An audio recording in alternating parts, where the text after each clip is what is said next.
Today, I want to talk about the aftermath of the things you're doing in your business. My name's Elise. I'm a YouTube strategist. I help you generate leads using YouTube in your business. And today, I want to talk a little bit about the aftermath of things. We've got a couple of examples from my real life to kind of illustrate this idea. But there are things that happen in your business that you're super excited about, things that you accomplish even, that were goals. And for 1 second after they happen, you celebrate. And then it's gone. And it's just whatever's left over, right? So let me give you an example. One that I can think of that's really big, a lot of business owners can probably relate to, is getting a website built. You work really hard. Whether you're building it or having it built, there's still a lot for you to get together. You work really hard to get that website up. When it's done, you're ecstatic about it. You go and you look at it, it's so beautiful. It's exactly what you wanted. And then it's done. And the aftermath sets in. What do I do next? What's the next step? How do I do anything? And you realize you're sitting there with crickets and nobody's going to your website. And what do? And I think for a lot of us as business owners, maybe even as just life, this is what it looks like. You're building up to the next thing. It comes. It's awesome. It's amazing. Now it's gone. And what do you do in that aftermath? How do you handle it? And today I want to ask you to share, how do you handle the aftermath? I've got a couple more examples. So first example, I went to this event last year. It's called CRAFTCATION, CRAFTCATION. Highly recommend it. It is one of the very few places I have ever felt like I belonged immediately. I have pretty severe stage fright, which I know it's hard for people to believe. And I absolutely hate being in crowds. And so it is really difficult for me. And I have gone to quite a few events where I felt just incredibly uncomfortable. And CRAFTCATION, I immediately felt at home. Not only did I attend, I was a speaker. And it was one of the most welcoming places I have ever gone.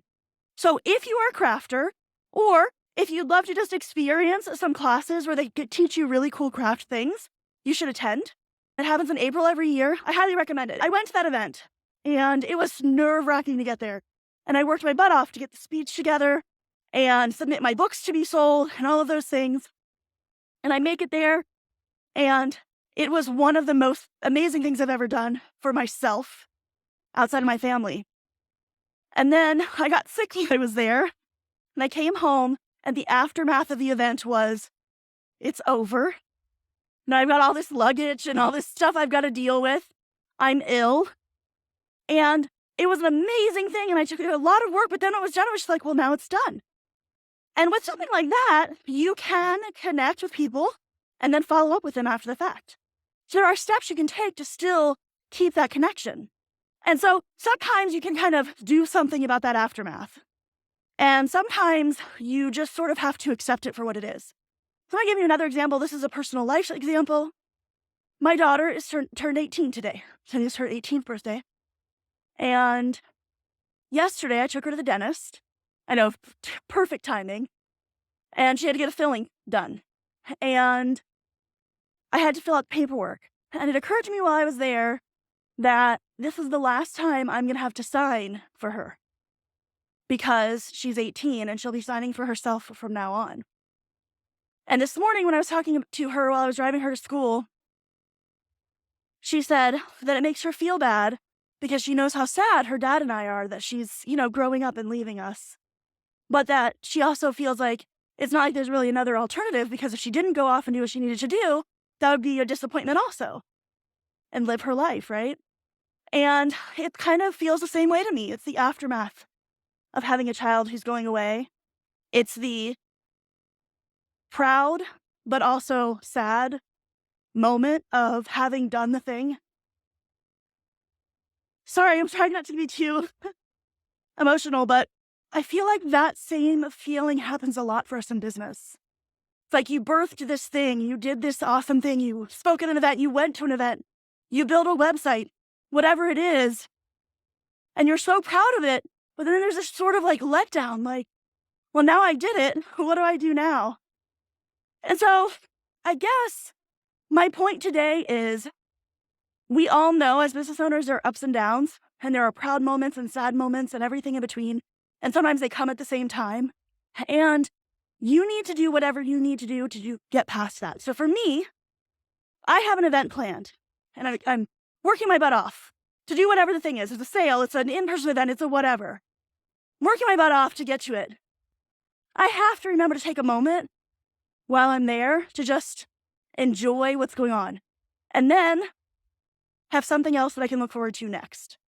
Because if you let that letdown happen, that aftermath come, and you don't have a plan for what's next, sometimes you can find yourself sitting in it and not moving forward. And it doesn't even almost matter if what happened was good or quote unquote bad, because also there's probably not really good and bad. I'm very black and white on things. Either way, whether it was an amazing event or a terrible event, an amazing launch or a terrible launch, you still have to move on to the next thing. So I guess what I want to know today is not only do I want to know, are you a current or future YouTuber? I also want to know what thing has happened to you where there was some fallout afterwards. And how did you deal with it? How did you move ahead? What did you do for your next thing? So like I said, for me, I have to have something else to look forward to doing or going to or whatever. There's got to be another plan next.